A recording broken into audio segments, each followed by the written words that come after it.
Good evening. Welcome back to Wednesday's teaching. I'm going through the module called The Way of the Bodhisattva under this series, which I call Experiencing the Buddha's Teaching. So we're looking at the different Buddhist topics, and now we arrive at a module where we look at the practices associated with Bodhisattva. So Bodhisattva is a Buddhist term, in Sanskrit. Refer to those of us who have generated genuine altruistic motivation, called bodhicitta, which is in essence is a compassionate aspiration, wishing to benefit to all sentient beings, and precisely because of that, we aspire to achieve the state of enlightenment. We aspire to become a Buddha, in order to be equipped with the wisdom, the knowledge, and the abilities of a Buddha to benefit others, to guide others on the spiritual path towards what in Buddhism we consider to be true happiness, the state of complete liberation from suffering and the causes of suffering, or enlightenment, so to speak. And we are looking at the six main practices of the Bodhisattvas, called the six paramitas, usually translated as six perfections, but I prefer the word paramita. I prefer the connotation of practices that take us going beyond our current limitations, our current states of being entangled with our old habits, old conditioning, which are sources of suffering for ourselves and also for others. And these are practices that take us out of this situation, which we call samsara, or cyclic existence, and help us to go beyond, to cross the flood or the river of suffering and causes of suffering, to arrive at the other shore, the shore of peace, of genuine happiness and contentment, and also to a place where we are able to manifest and express all the wholesome qualities of our mind and heart. Yeah. So this is, I like this connotation of going beyond or gone beyond, which is embodied in this term paramitas in Sanskrit. So there are six parameters. We have covered the parameter of giving or generosity, the parameter of ethics or living ethical life, living our life, acting from a place that is in accord with our ethical principles. And today we start on the third parameter, the parameter of patience or forbearance, which is a very important but really difficult parameter to actually put into practice, to actualize. Previously, at the first session of this module, I also talked about how the six parameters ought to be practiced on the basis of the foundation of compassion and wisdom, the two limbs or two aspects, that is embodied in the six parameters or expressed through the six parameters. And the way we practice the parameters is to always come back to rely on, come back to these two foundations, the foundation of compassion, foundation of wisdom, and on that basis, to manifest it in these six different ways, through generosity, through ethics, and likewise the same through patience. So what is patience in the Buddhist context? Patience is defined, this is one of the teachings I received previously, which I really like. Patience is defined as an undisturbed mind, which you can understand what it means. I mean, of course, here the word disturb primarily refer to when we are impatient. The opposite of the state of patience is when we are angry, we experience aversion, we have this strong aversion towards certain things, or we have hostility. We are no longer at peace, no longer keeping our cool, so to speak. We are already agitated, and stirred up, and we are disturbed. And I like to think of it this way, since patience is defined as an undisturbed mind. When my mind is disturbed, which is quite often, I'm no longer patient. I'm actually being impatient, right? could be impatient in the queue, I could be impatient or upset and have aversion or anger when things don't go my way, or someone is obstructing or causing harm or hurts to me, literally or figuratively, or I perceive them as obstructing my happiness, or create inconvenience for me. So then my mind is disturbed. I'm no longer undisturbed. And so precisely because of this definition, I sometimes would say to people that there is no need to try to be patient, because the way I think of it is, it's more of a joke, half of a joke, so to speak. But nonetheless, I strongly believe in it. There's no need to try to be patient. So instead of trying to be patient, which usually we say when we are already disturbed, when we are upset, we know that we are angry, or we're getting even angrier, then we would say, oh, I'll try to be patient. But I actually prefer to not say it that way. I prefer to think of it this way. In a certain situation, even a very challenging situation, I might find myself able to deal with it without being upset by it, without being agitated by it. I'm just be able to see the facts and just deal with that. Then I'm patient. I'm able to have tolerance. I'm not being triggered by that situation. I'm able to keep my cool, so to speak. So then I'm patient. Then on other situations, that is very rare actually. On other situations, I'm disturbed. Before I know it, I'm already disturbed. I'm being triggered. I feel myself getting angry or angrier, or I can really notice how the mind is upset by what is happening. There's aversion towards what is unfolding.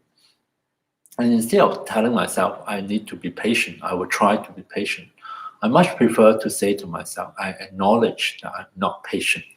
I acknowledge that I'm impatient. I acknowledge the states that I'm in. I'm irritated.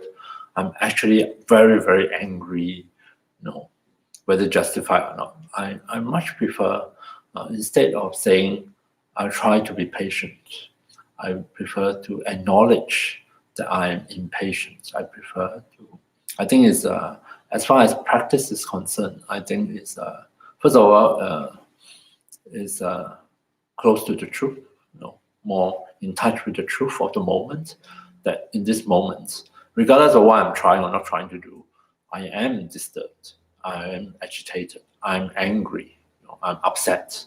And so that acknowledgement simplified the situation. Because sometimes when I say I try to be patient, maybe I'm really trying to deny and trying not to acknowledge the fact that I'm actually angry. I'm actually very angry.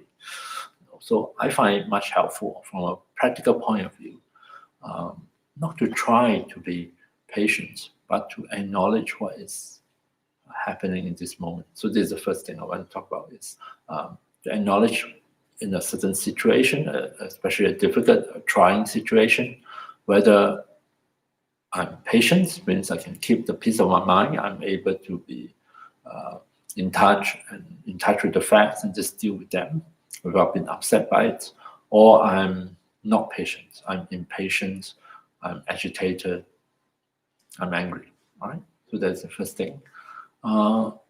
Actually, three different divisions of patience presented in this context of the way or the practice of bodhisattvas. We'll look at them individually. First is to have patience towards, this is quite specific towards people or sentient beings, towards those who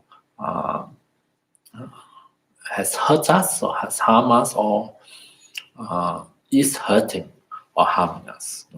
So to sources of hurt and harm, the people, the sentient beings.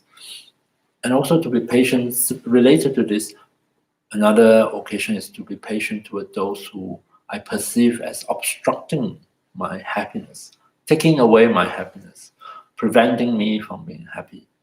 So the two are related, of course. Either they are actively causing harm or hurt, or they're actively removing, obstructing my happiness. And towards this group of people, to practice patience. Because why?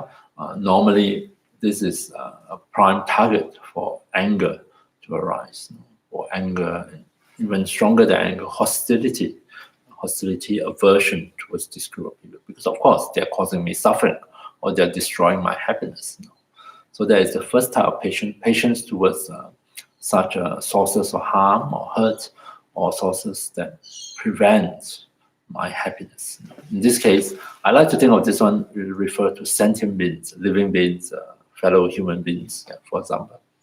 The second type of patience towards experiences of pain or suffering, unpleasant experiences, having patience, tolerance towards pain and suffering, and by extension also to the sources that we perceive, the sources of such pain and suffering. I like to think of this, in this case, in order to differentiate it from the first type, I like to include the sources of such pain and suffering, the inanimate one. A major one is actually our body, because on different occasions, we experience pain and suffering, which we felt in a bodily way. It can be intense pain, or recurring pain and suffering.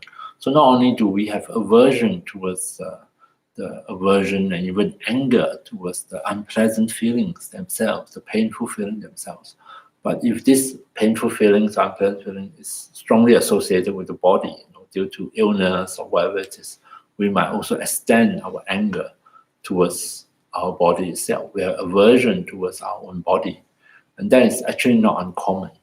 Likewise, this is also true towards other objects.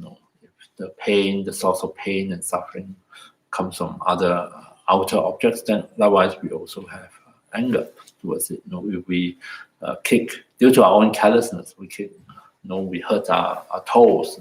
When we kick one of the furniture, we might resent that furniture. We might express hostility towards that piece of furniture.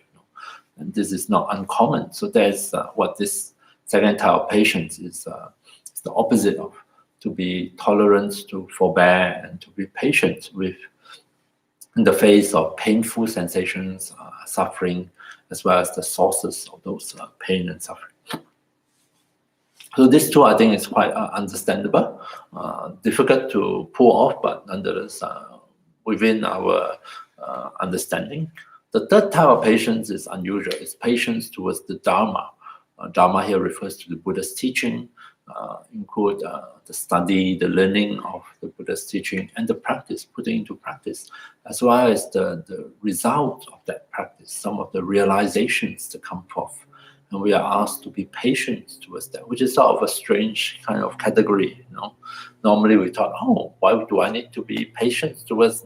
We would think that the result of practicing Dharma, especially for us Buddhists, must be something really nice and blissful, and I don't need to be patient towards that. I don't need to tolerate or forbear that. I'm more likely to welcome it. But unfortunately, that is not necessarily true. We might have a very rosy picture about the spiritual practice, about Dharma practice, as well as the result of Dharma practice. But in actual fact, there is quite a bit of hardship involved. There's hardship involved, difficulties, unpleasantness involved in the study, learning of the Dharma.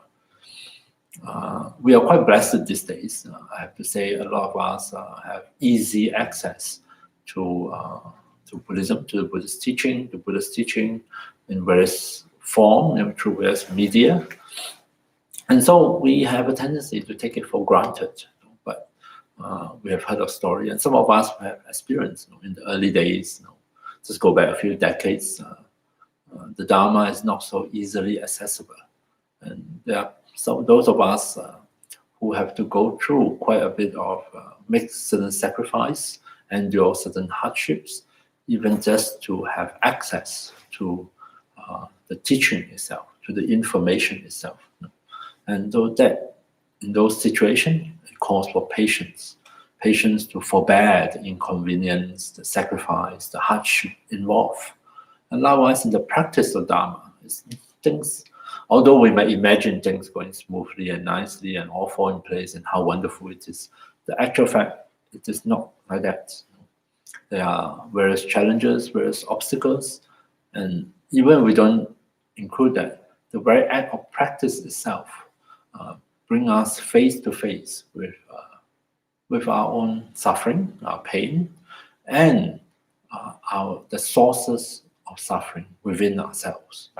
My own anger, my own pettiness, my own selfishness. These are things that we also need to face.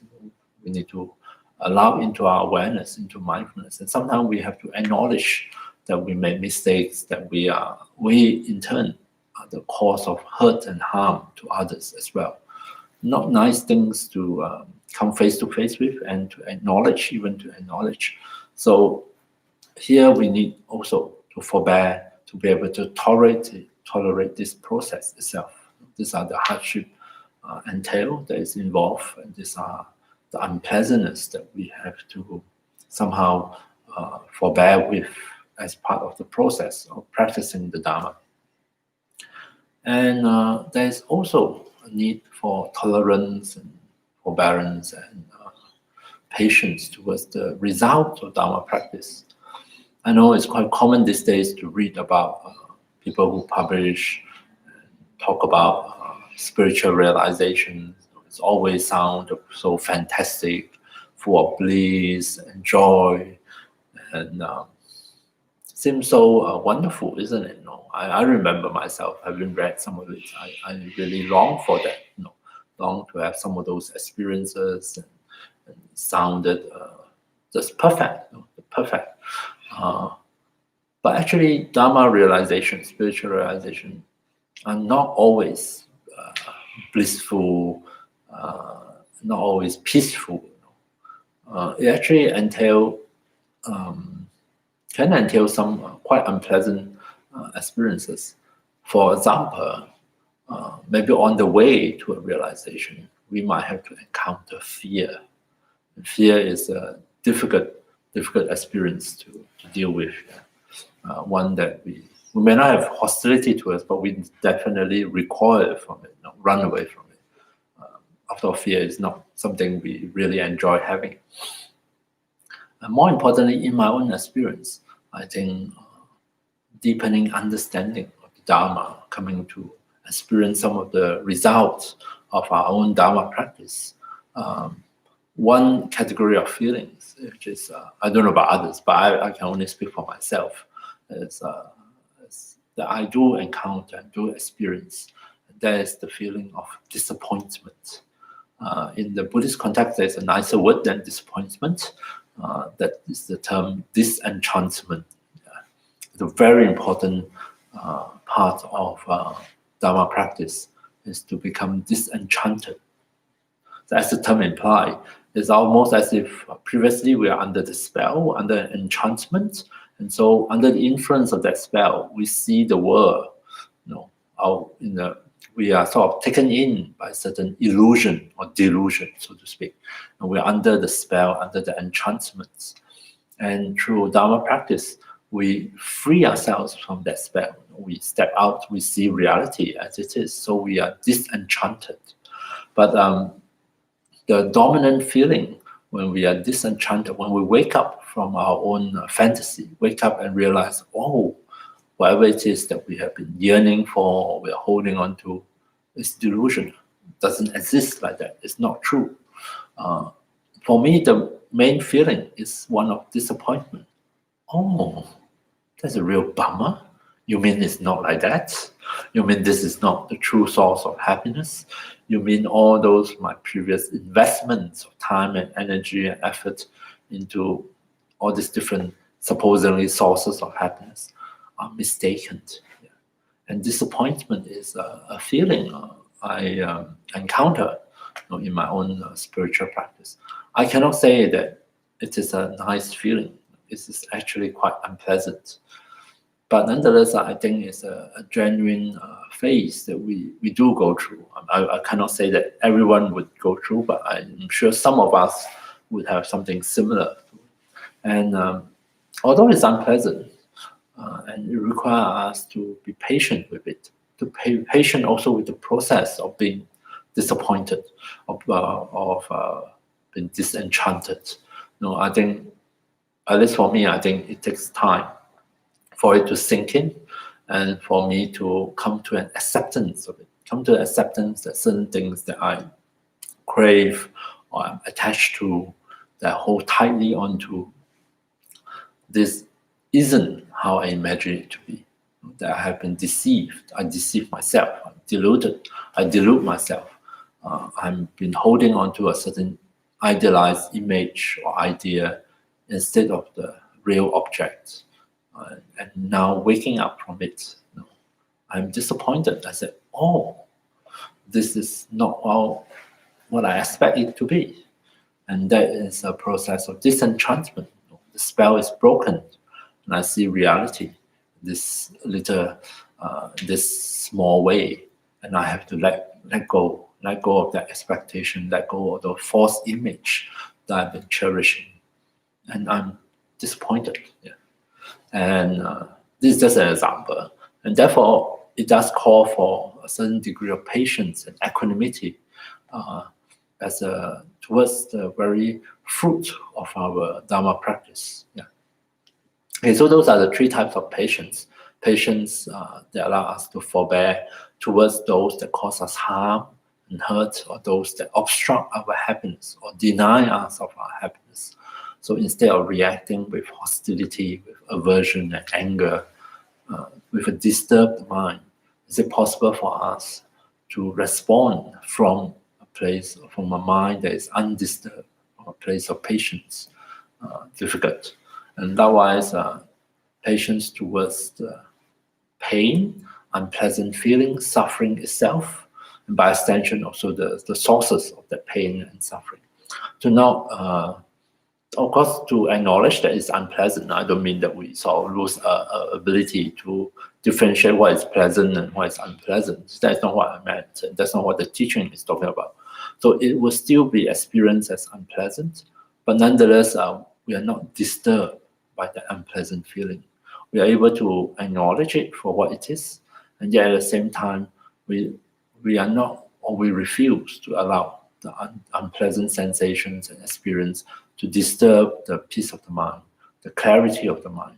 We refuse to allow the pain and suffering to trigger, to bring forth the reaction such as anger, aversion, hostility, that truly sort of, usually these states of mind are compared to boiling water. If water refers to the mind itself, the mind, the clarity and purity of mind, then to be angry is to put that pot of water on the flame and boil it. And you can imagine the state of boiling water is very agitated, and there is no trace of the clarity and stillness of water in that state, in that context, in that situation. So it refers to a very disturbed state of mind. And so the second one is to not be disturbed, to be patient towards pain, towards suffering, towards unpleasantness and their sources. And the third type of patience that is required, that is called for in the process of learning, studying, practicing, even realizing the Dharma. So these are the three categories. And since the opposite of patience, let's just call it anger, right, for simplicity's sake, instead of having to describe or call forth all the different possible states of disturbed mind, we just call it anger. So how in the teaching, what are the methods that are available for us to work with our anger, and how can we enhance our patience, strengthen our patience, strengthen our undisturbed mind, or help our mind to stay undisturbed. There's this famous text, especially in Tibetan Buddhist tradition, called The Guide to the Way of Bodhisattva, written by the Indian master Shantideva. There are many translations of it in English. Some are very good translation, so it's good to refer to it. In that text, that book, I think the sixth chapter? I think it's sixth chapter, yeah. It's the chapter on patience. And In that chapter, Shantideva, the author, gave many different reasoning, different methods, different way of thinking to help us cultivate patience and help us to let go of anger. So that is actually a good source for looking into how better we are able to work with our anger to come to a place of patience. In general, I think one main method is to, first of all, recognize the disadvantages, the harm that come from the angry reactions.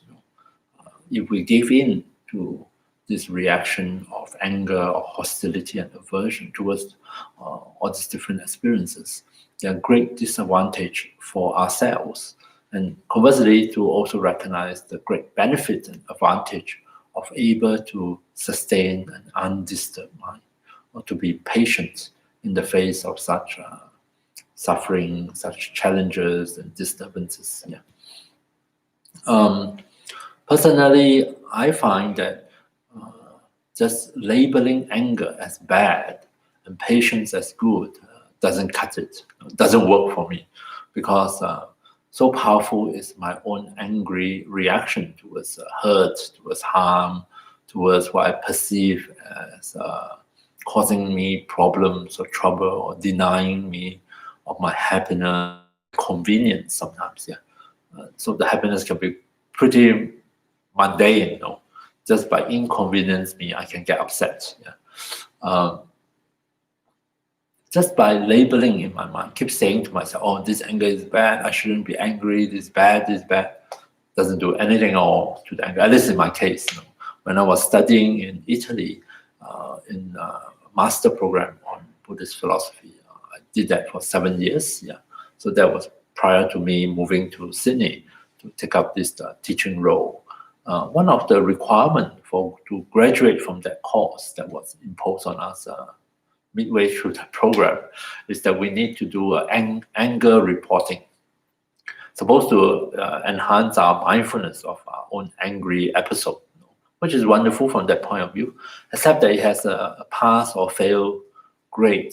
So if you report too many incidents of anger in 1 week, and cumulatively, then you can fail, and you will fail for the entire course, the entire program, because there's too many incidents of anger. And so that is actually, with hindsight, looking back, not so helpful to impose such a grade. Although, of course, it's supposed to encourage us to be less angry. But unfortunately, I don't think it happened that way. So at least in my case, when I was doing this anger reporting, I went through a period where I suffered tremendous rage. There's something happening in my life, and I just repeatedly get very angry. So that is an interesting challenge when I do anger reporting, and my graduation of the course on the program depends on my anger reporting. And I can't help it. I can't stop this rage. It's just, I'm not raging all day long, but occasionally things will pop into my mind, or things will happen and will re-trigger that same anger and rage. And it's so distinct. I cannot deny that I'm angry. I'm all heated up, and the characteristic way of dwelling on angry thoughts that only escalate the anger. So I have all these episodes. I call them episodes. Episodes where I just sort of lost it. And the attention is hijacked by the anger reactions. So the way I report it is I didn't try to count every individual thoughts of anger. There's way too many. I just try to lump them together. And I try to keep my episode at a reasonable number per week. So I did pass, in that sense. I cannot report 0, but I also didn't report some ridiculous number. So it's somewhere mid-range. And I find that in that occasion, and in that exercise, the exercise that clearly is saying that having too many anger episodes is bad, it's deemed a failure, doesn't help. The way I pass is not because I'm less angry. I pass because of the way I choose to report my anger, which is sort of going around, going around the rules. I'm not the most extreme one. Quite a lot of us actually send back a lot of now returns, and I don't think they are saints. I mean, I love my classmates, but I don't think they're all saints, and they all don't experience anger at all. It's because when asked to define what is this anger you want us to report, they say anger is the intention to harm. And I mean, I didn't do it, but a lot of my classmates would say that, well, we are never that angry to the point that we wish to actively harm somebody, right? Which is a reasonable interpretation of that definition. You know? Not all of us, unlike me, which I do have murderous intention when I was raging. Clearly, theirs are not as of the same magnitude and intensity as my crazy mind. And so legitimately they can say that, yeah, I might be upset or irritated, but I'm never that angry that I have this intention to harm or hurt someone. So so that's why all this now written. So there are different ways to deal with the issue, but the fact that we put a pass and fail on it, the fact that we emphasize so strongly, that anger is bad and it's good not to be angry, and don't be angry at all, doesn't seem to necessarily stop anger, stop the reactions. I think what is needed, not that I'm saying anger is necessarily good or bad, but I think it takes more than just labeling anger as bad, for us to change. And we're probably quite familiar with this understanding. Like, for example, some of us with certain health issue, and we label certain type of food as bad. That doesn't necessarily stop people from eating that kind of food, especially if it's their favorite. Where I come from in Singapore, we have a very high incidence of diabetes. I think type 2 diabetes, yeah. So, which is very dependent on lifestyle in order for it not to get worse. And we also have a very high incidence of limb amputation due to worsening condition of diabetes. And one of the culprits, of course, is the food, the kind of food in Singapore. Singapore, there are lots and lots of food stalls and lots of restaurants, and eating out is much more common because the cost of eating out is actually very affordable. It's pretty cheap, relatively speaking. Yeah, and of course, eating out also means you have less control over the type of food, and a lot of those food that people choose to eat are not so good for diabetes. But they're not uncommon. I know of a few people who, although suffer severely from diabetes, refuse to change their diet, still prefer so much like those food, eating out, and food that are not good for their diabetic conditions. And when asked why don't they refrain from eating, because they perceive what has been prescribed to them, the so-called good, healthy food, as not an enjoyment, as almost like a suffering, whereas eating this food, which is not good for their medical condition, is an enjoyment for them. And one very common excuse given is, what's the point of living if I can't enjoy my food? Yeah. So, and that sort of get me thinking that sometimes just by telling people certain things are bad for them, or I telling myself this is bad for me, may not be enough to bring about a change in my own behavior, change in my own habits. I think in my case, I really need to see for myself that connection between a certain behavior and the painful suffering results that come from it. To be able to see very clearly, verify for myself in my own experience that connection. If I can do that, then I find that there is a higher chance that this will bring about a change in my own behavior, bring about a change, a shift in my habits. if I can see clearly and verify for myself in my own experience the connection between suffering, what I would regard as suffering, and what is the cause of that suffering. So if I am able to see clearly for myself, verify for myself, anger leading to suffering in my own experience, then I'm less likely, less willingly to engage or to enter into the anger reactions. That is much more effective, at least in my own opinion, than simply telling myself or accepting another's words that anger is bad. I mean, of course, by what I'm saying, anger is bad because it's supposed to bring suffering. But it's not enough to just apply that label. We have to see for ourselves and somehow verify within ourselves, for ourselves, that connection. In fact, you don't even need to call it bad, because the fact that we see that if I do this, then I will suffer in this way. And since I don't want to suffer in this way, automatically we will desist from acting in a way that is the cause of that suffering. I know I take a long time to explain a very simple thing, but I'm trying to differentiate the difference between verifying for ourselves the connection between a reaction like anger, hostility, and aversion, and suffering, and the suffering they bring, to verify for ourselves. This is one of the main methods, to see for ourselves the disadvantages of an anger, reacting with anger. And only then will there be an impetus to change.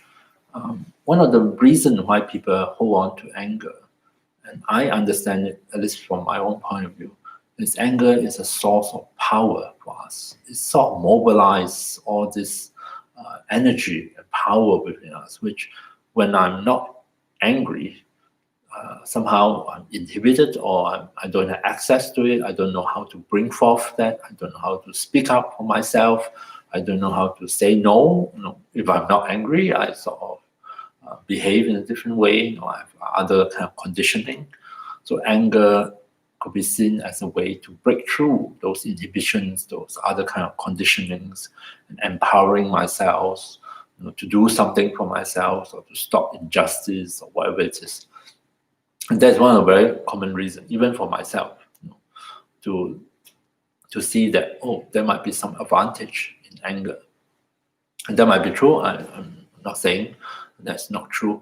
But all I'm suggesting is to consider, maybe if that is the case, if the whole point of being angry is because, or holding on to my anger is because it allowed me to access the power, this energy, power and energy that I feel is able to mobilize, allow me to make changes, positive changes for myself, others, then maybe we can reconsider, is anger the only way that allow me to access that power energy within myself, the power energy to bring about change of condition for myself or for others?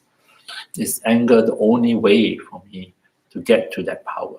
If the power is what we really wanting to have, and I can appreciate, because sometimes I have to be angry before I'm able to speak up for myself. That is my own limitation, I have to say. And I find that works, because the people react to my anger, and not all the occasions, but in some occasions, it get me what I want by being angry, right? And by being acting out of the anger. And I can understand why. If I base on those so-called evidence, then I would say that there might be something good in anger itself. I don't want to so categorically define anger as necessarily good or bad, but I invite you to investigate in your own experience, as this way of enhancing patience involve investigating, are there any disadvantages or advantages to getting angry? And I'm saying, or the teaching is saying, that there are great disadvantages that come from anger. And of course, in line with that, no advantage. The no advantage is that if we can find an alternate way to access that power energy that initiate change, positive change, one that is free from anger. Why not choose that way? Because the anger itself has various other disadvantages. When we are angry, we are already suffering. Anger is a disturbed mind. It's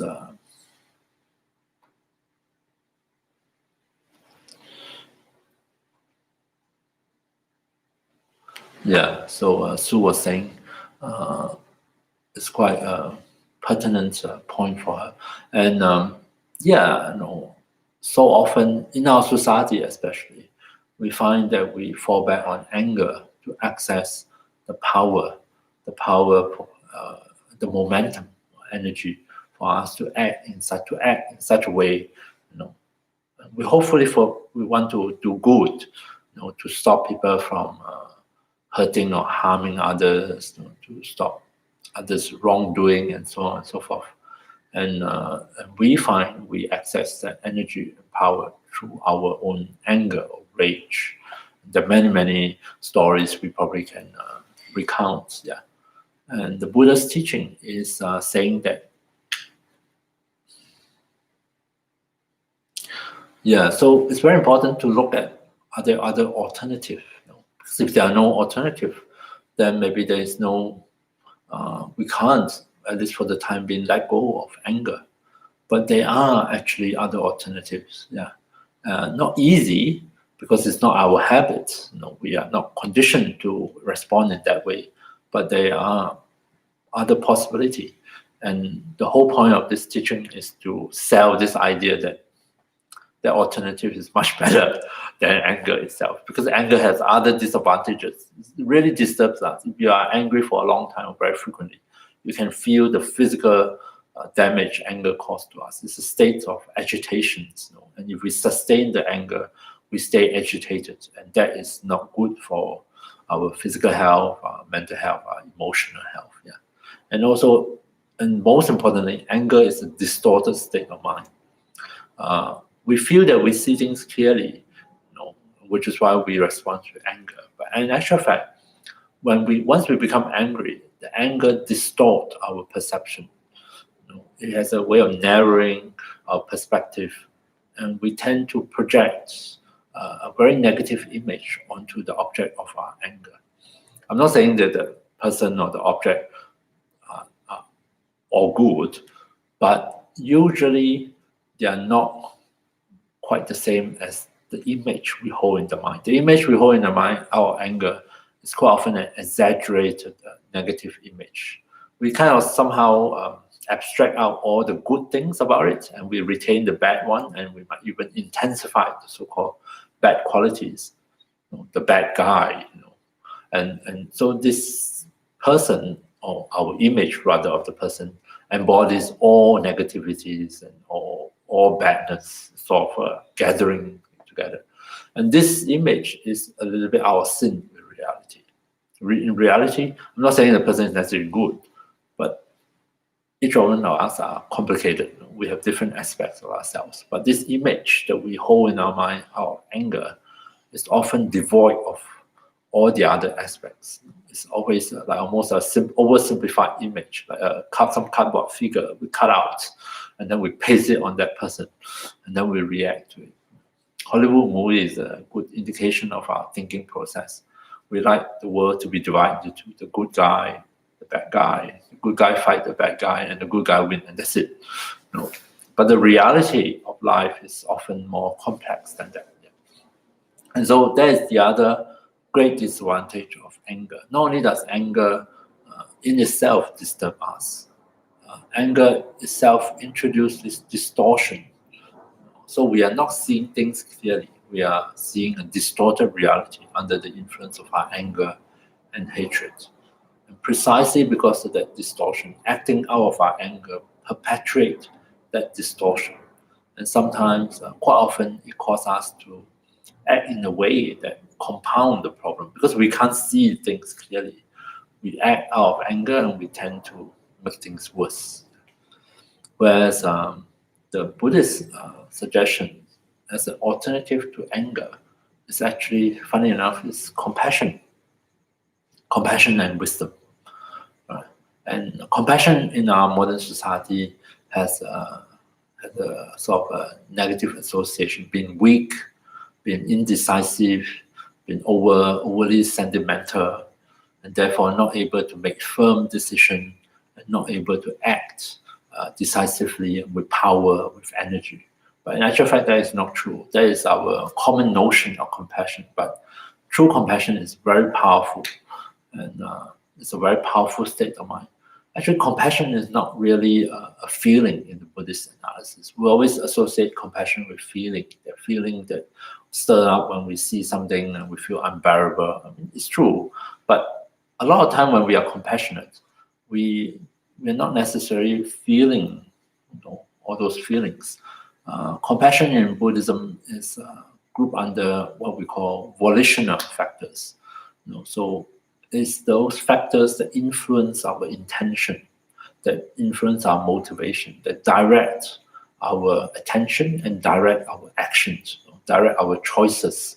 So it has more to do with how we see a situation and how we choose to respond to that situation.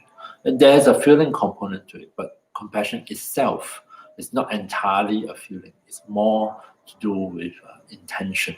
So of course the intention here is the wish that ourselves and others to be free from suffering and the causes of suffering. And under the motivation of compassion, we act in such a way to bring relief from suffering, to stop the causes of suffering. And it may seem very similar to anger, especially in terms of trying to stop someone from harming others.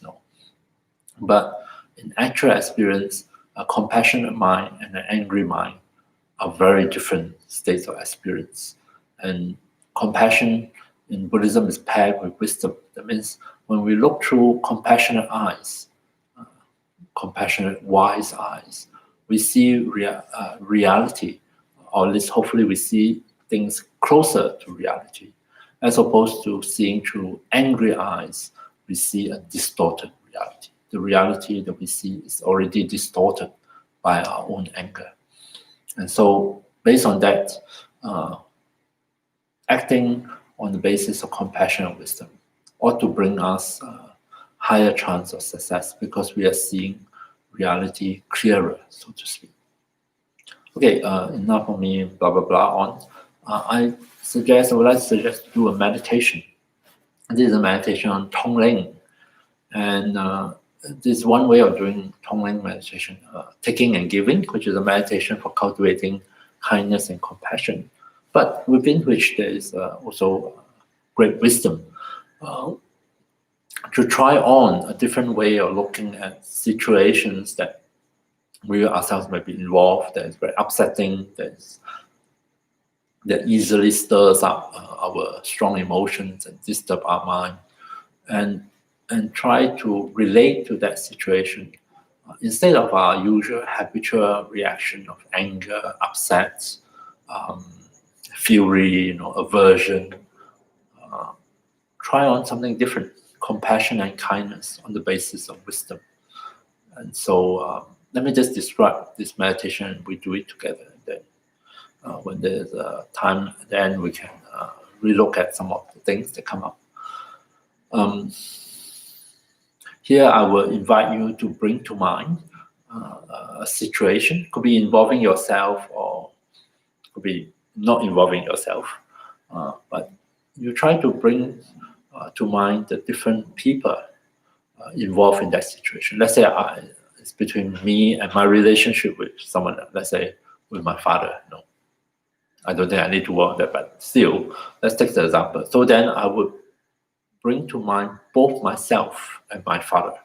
Let's say we don't have a terribly nice relationship. Okay, so that is the situation I want to work with, and I try to visualize, maybe think of an occasion where I'm with my father, or we have an argument or something like that.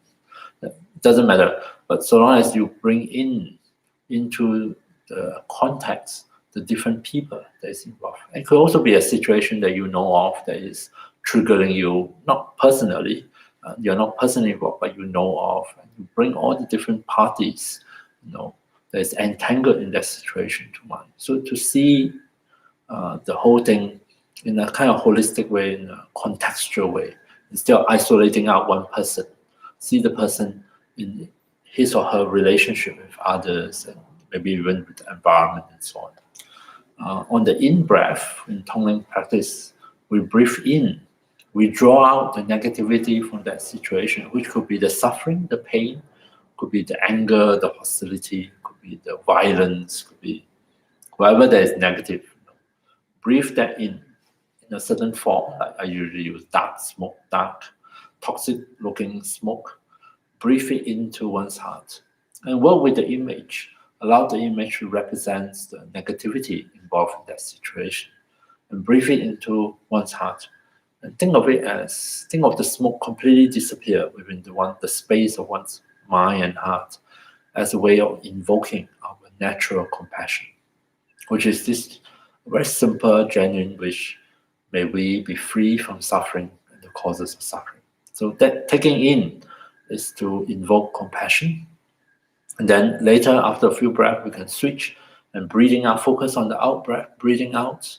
Imagine sending something the opposite, like radiant brightness or warmth or whatever it is, the opposite image, symbolically, breathe it out and breathe it into that situation. For example, in this case, the relationship between me and my father. Breathe something bright and warm and radiant, the completely opposite of it, into that situation, into myself, into my father, into the whole context, and think of it as coming from a place of kindness, from a positive place, and wishing that something good will come out of this, to bring something good, something positive into that situation, out of loving kindness. May we find happiness and the causes of happiness. So extract out the suffering, the negativity with compassion, take it out of the situation, take it out of the me in that situation, take it out of my father in that situation, and instead replace it with something radiant, bright for everyone involved in that situation. And work with these two textures, these two images, and allow them to stand in for the different possible feelings and experiences there. Yeah. And in so doing, just explore whether just this simple act of trying to see the situation from a different perspective, not in terms of who is good and who is bad, who is right and who is wrong, but as seeing as a whole, as a situation, how everyone entangled in it are affected by it, and not to isolate anyone out as the bad guy, the good guy, but to see them together in that situation, the context, and recognize there are a lot of suffering going on in that situation, probably involving everyone, and to draw that negativity out and allow it to touch our heart, to invoke compassion, and to breathe something radiant and bright into that situation of loving kindness, and use this as a medium to explore. Maybe I can, in that situation, I don't have to respond with anger. Maybe there's something better. Maybe there's another way of looking at the situation, another way of feeling about it, and another way of responding to it. So let's explore this meditation of Tonglen and see what we find for ourselves. Okay? So I invite you to sit in a comfortable meditation posture, or you can even lie down if you're at home in your own place. You just choose a posture that able to support your body, allow the body to be comfortable, to be relaxed and at ease.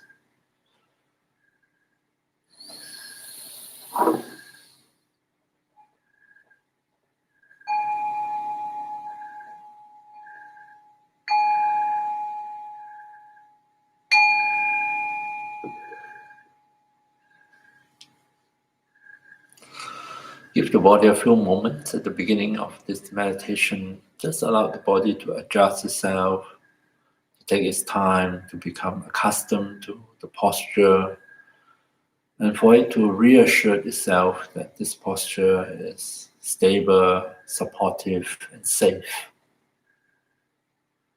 And as our body settles into the posture, we can come to realize that there is no need for it to be so tight, so tense, so contracted. In its own way and at its own time, the body can start to unwind a bit, loosen up a bit. It can let go of some of those areas of tension, tightening and holding. And bit by bit, it can allow itself to feel more and more comfortable to be able to settle down into this meditation posture.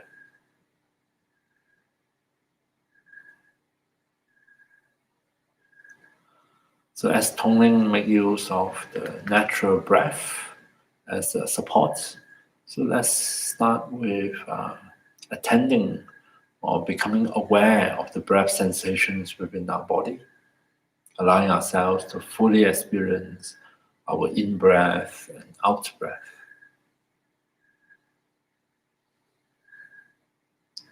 So don't feel that you necessarily need to focus on one particular spot in order to attend to the breath. Rather, I suggest you just get in touch or just allow into your awareness that wave-like movement that we call the breath, or these ever-changing sensations as we breathe in and out, and allow some of them to come into your awareness so that you are fully aware when you're breathing in and fully aware when you're breathing out.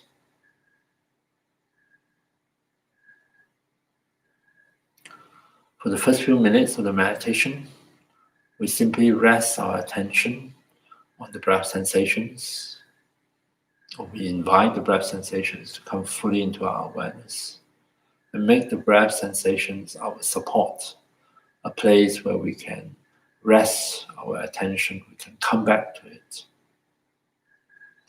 And in particular, each time when we breathe out, as we attend to our out breath, see if we can tune into that subtle sense of release that comes along with it, as the muscles of our diaphragm and chest relax, allowing the air to flow out. So each out breath offers us an opportunity to deepen the sense of release. There may be some of the discomfort in the body, the unnecessary tension and tightening, some of the agitation in the mind, different thoughts or images that just randomly pop into the mind. Maybe they can flow away with the out breath.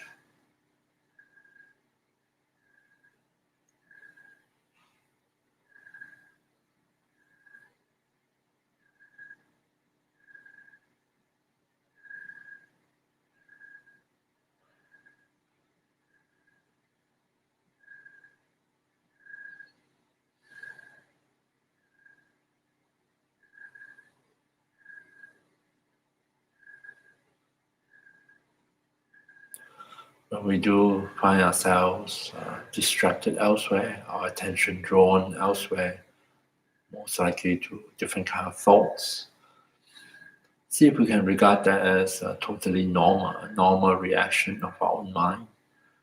And when we are aware of it, simply invite our attention to come back here and now, to reconnect with the breath sensations and continue from there.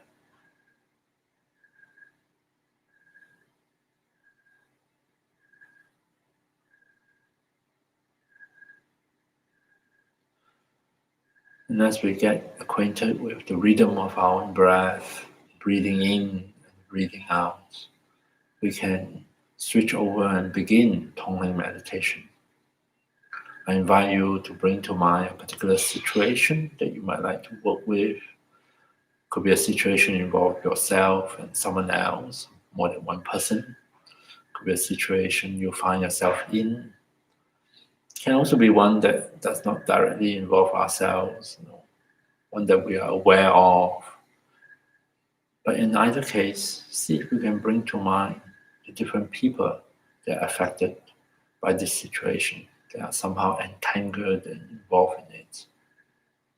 As much as possible, we avoid just thinking or visualizing a single person.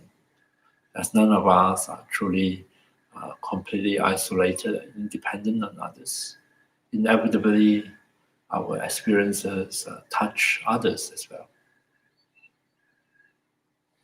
So as we bring the different people that's entangled in this situation, could be in the family, could be among friends, acquaintances, could be at the workplace, could be a political situation.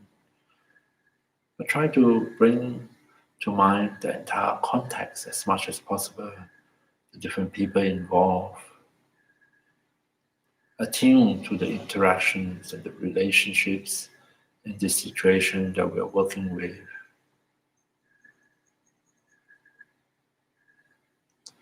And I invite you, as we breathe in, focusing on the in-breaths at first, imagine our in-breath draw out from that situation any negativities.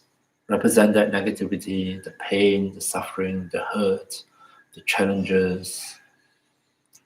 Represent all of that in a suitable form, such as a dark, toxic smoke. And as we breathe in, we draw that smoke alongside the in-breath, draw it into our system, into our own heart.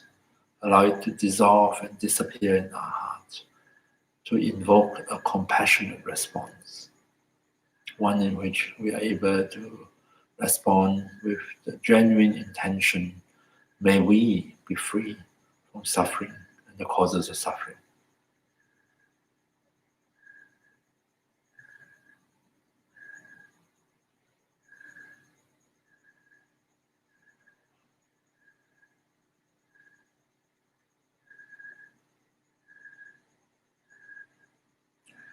Coming back to the breath, as we invite our attention to come back, reconnect with the breath, and on the in-breath, continue to imagine breathing in what is represented by the dark, toxic smoke, the negativities embedded in that situation, the hurtful feelings, the anger, the rage, the could be violence, the unhappiness, all the yucky stuff.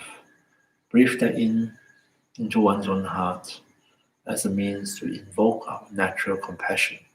May we be free from suffering and the causes of suffering. Symbolically, even though we don't have to think about what the smoke represents, we are saying that we are allowing all these different experiences or these different negative aspects to come fully into our awareness so that we are in touch as much as possible with the reality of that situation.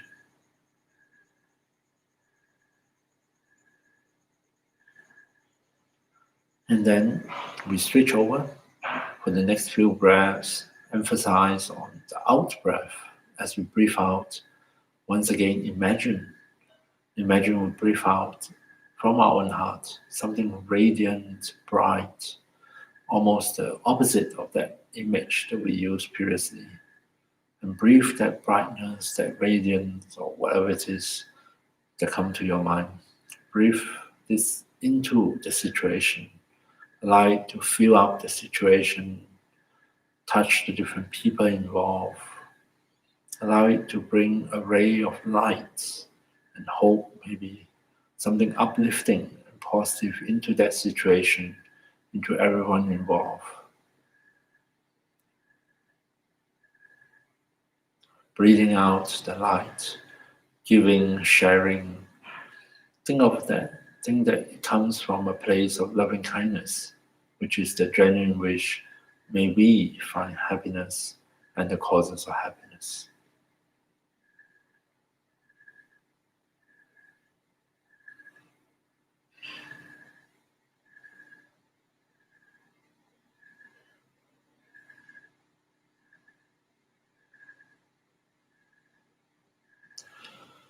And then at our own pace and in our own way, we alternate between the two movements, a few breaths, taking in our compassion, switching over to a few out breaths, sending forth, giving, sharing out of loving kindness.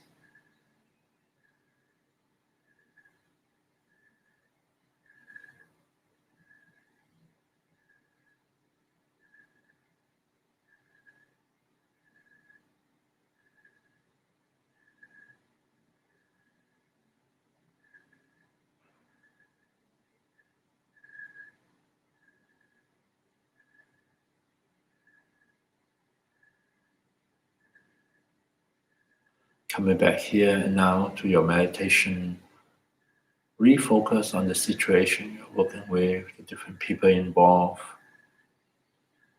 And we continue breathing in, taking in the negativity of that situation, the suffering, the pain, the unhappiness, as well as all the other disturbed emotions. Breathe it into our own hearts. Invoke compassion. And then switching over, breathing out, sense of light, brightness, the opposite experience. Allow that to fill up the body, mind, and heart of all involved in that situation. Bring some light into that situation, something radiant, bright, and uplifting. And do so out of loving kindness.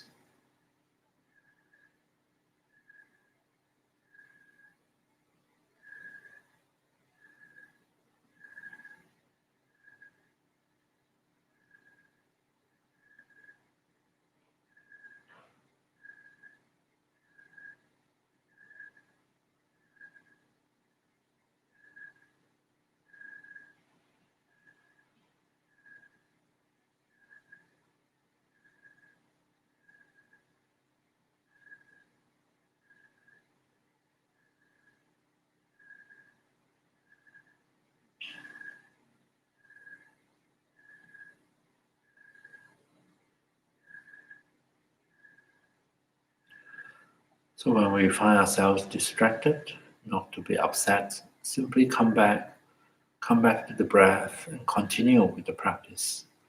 Focus on breathing in the darkness, the negativity, to take them in, to free them, take them out of that situation, to free others or those involved from suffering and the causes of suffering. And breathe something bright and radiant back into that situation, our loving kindness. And as we engage with this tongue meditation, see whether in so doing it affords us a different perspective, a different viewpoint, looking at the situation, looking at those involved, some little epiphany into the different perspective of the different people, how they think differently, see things differently, and therefore act and behave differently from us.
Coming back to the breath, breathing in more of that dark, toxic smoke that represents all things negative in that situation.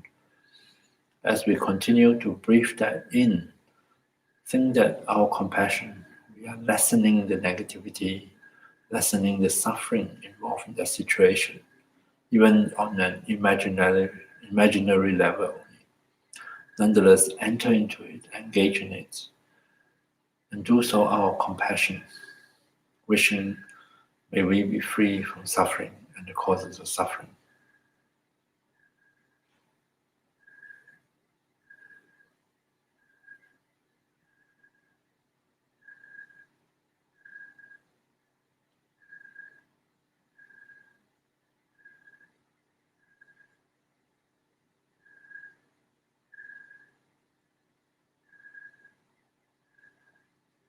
Likewise, when we switch over, emphasizing the out breath, we imagine we breathe out light and brightness and radiance and send that into the situation, allow it to fill or flow into and fill up the body of everyone involved.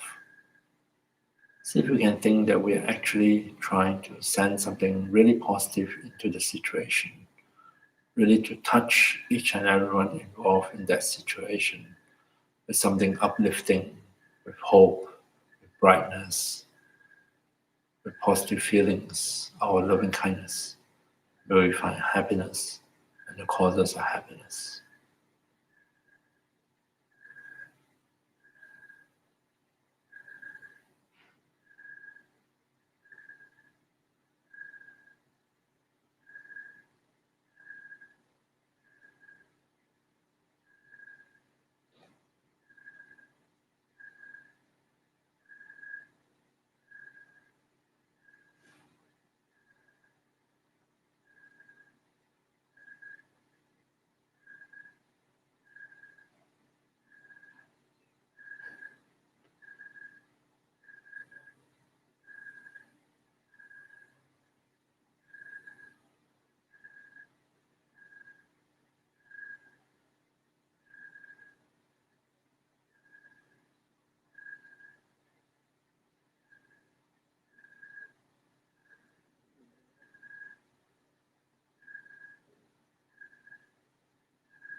Coming back to the breath, breathing in, taking on more and more of that negativity in the form of a dark, toxic smoke. Breathing out, sending more and more light and brightness and radiance into that situation. As we engage more with the practice of tonglen, as we try out an alternative to respond to a situation like that with anger, hostility, and aversion, and instead try out an approach from compassion and loving kindness. And as we work with symbolic images, now and then different ideas, memories, images pop into your mind. If they are relevant, related to the meditation, the situation, give some thought to them. Maybe they offer us a different perspective for the situation. Maybe they give us insight into the reason behind the different people's behavior or reactions. Maybe reveal something that we are unaware of previously. Do so while we continue to come back to the breath, to breathe in more of that darkness, the dark smoke, and to send forth more of that light, brightness, hope, to guard against despair, desperation, and so forth.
And as we approach the end of this short meditation on tonglen, with the power of your imagination, I invite you, as you breathe in, imagine you're extracting out the very last bit of negativity from this situation in the form of dark smoke, maybe. And breathe that in. In so doing, imagine you are freeing all those involved in this situation from all the negativities, all the pain and suffering represented by that dark smoke, all which has been cleared out, has been absorbed, dissolved into one's own heart.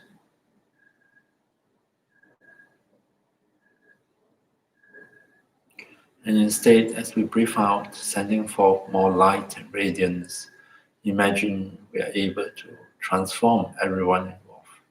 Fill up your body, mind, and heart with something truly bright, radiant, positive.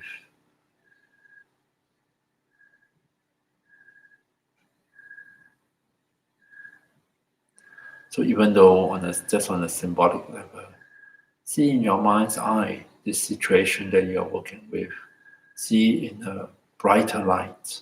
See in a more positive light, in which everyone involved by this practice of Tonglen is somehow brought to a better state, that they are free from their suffering and causes of suffering, and they have found their happiness and the causes of happiness.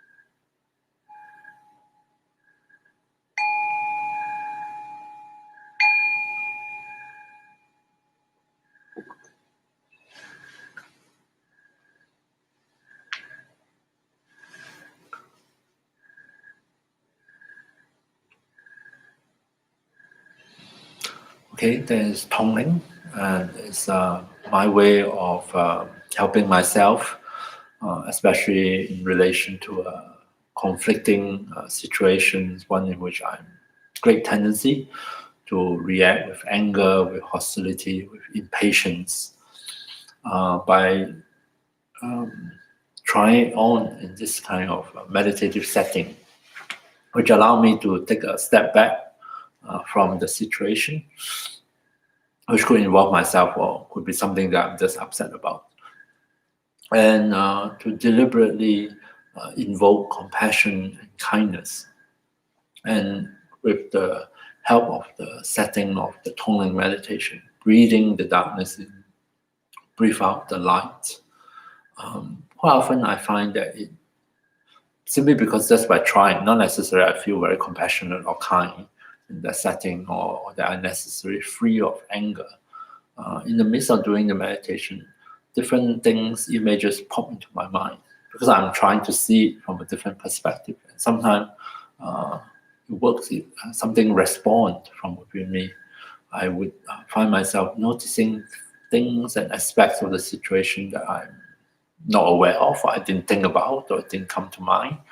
I might see things just briefly from the perspective of the person that I'm upset with. I can see why they're doing this and where they're coming from.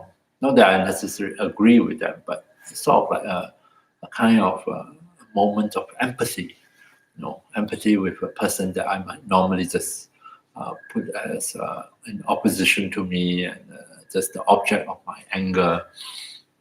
And sometimes those little things, when joined together, become a kind of insight, a kind of wisdom that allow me to see the situation from a completely different perspective and find that maybe I don't need to get myself all worked up. I don't need to express anger. I can access energy and power or motivation from a different place, on the basis of compassion, on the basis of loving kindness, on the basis of wisdom, and be able to respond in that situation from this to other place. And quite often when I'm actually able to do it, not always able to do that. Most of the time I can't. I notice I get better results because first of all, there is a genuine lack of hostility in that sense, because I'm coming from a different place. And with the absence of hostility and anger, we are less likely to put people on the defensive when we talk to them, because they don't sense that offensiveness in you. They are more willing, if they're willing. Of course, they may not be. Sometimes it's able to, through communication, find a different solution. Yeah. So this is my little offering of practice, helping to help us to develop greater patience, to be able to access an undisturbed mind. So just to recap briefly, as far as method is concerned, to reflect on and to verify for ourselves the disadvantages of reactions that is based on hostility, based on anger, based on resentment and aversion, to really see for ourselves, hey, is this really beneficial? Is this really helpful? Is there another alternative? Is there another way? Because to experience the anger and hostility in itself is suffering. The mind, and I also know that when I'm aware of it, when occasionally I'm mindful that I'm more upset, my view of the situation is completely distorted. I know, because later if I go to double check again, I know I'm thinking way out of the actual reality. And on those occasions, I do my very best to hold back, tell myself not to react, not to type that email, not to send that email, not to have that conversation. Wait until the mind is a little bit calmer, because when I'm in the heat of my anger, I often misread the signal, misread the situations. I tend to over-exaggerate certain aspect of it. I'm all caught up in the distortion caused by my own anger, my own hostility. And when I'm able to do that, and I notice the effect of it, I'm more and more convinced that this option, this reaction of hostility, of impatience, is not actually to my own advantage. It doesn't further my genuine happiness and peace of mind. It is not a true cause of happiness. Then only then I'm more willing to consider alternative, coming from a different place, a place of compassion or wisdom, which really support patience mind, patience, and also to see the advantages of that, to enjoy the peacefulness and the equanimity when I can function from that place and deal with situation, difficult situation, without getting all upset and all worked up. How wonderful it is, no? And also much more effective in bringing about change and in a way benefiting myself and others. All right, so this is the main thing I want to share. And I suggest a practice like Tongling, which is for me a very practical way of maybe not in the midst of the situation, but if I'm out of that situation, if I look back and I try to approach it with the help of a meditative technique like Tongling, sometimes I think it does help to shift my mind from angry reaction to one that more inclined towards compassion and loving kindness. And sometimes, in the midst of it, you'll be surprised by the little mini epiphany that come forth. You say, oh, how come I didn't think about it that way? And the main thing, of course, is that compassion and love combined with wisdom help us to see the reality clearer. And the more clearer we can see the reality, we see all the different conditions and interactions, we are more effective in bringing about positive change. All right, so that is my offering of patience. I have to say I only touched just a little bit the surface, just emphasizing just very few ideas. There's a wealth of teaching in Tibetan Buddhism on working with anger, on enhancing patience, especially the text that I mentioned, the Guide to the Bodhisattva's Way of Life by Shantideva. So if you have a chance and you're interested, it's good to take a look at that. I think the Dalai Lama, His Holiness, has actually a commentary on that chapter, I think called Healing Anger. It's a pretty old book by now, but you will find that Shantideva did not leave things to chance. He just just keep throwing out one method after another, one way of thinking and another way of thinking, and on and go. One of the famous verse from that text, which I find really helpful, there's a few of them.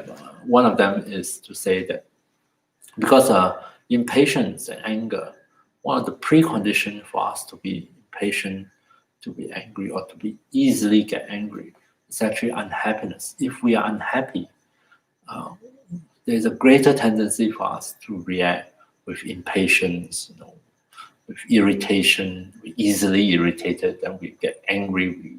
We respond in a hostile way. If we are happy and contented and satisfied, we are much more tolerant. We are much more generous in spirit. We say, "Oh, you step on my toe. That's all right. It's fine." So Shantideva has this line, this verse that says that, what's the point of making yourself unhappy if there is nothing you can do about it? What's the point of making yourself unhappy if there is something you can do about it? Or the other way around, I can't remember. If there's something you can do about it, just do it and change it. If there's nothing you can do about it, what's the point of getting yourself all upset?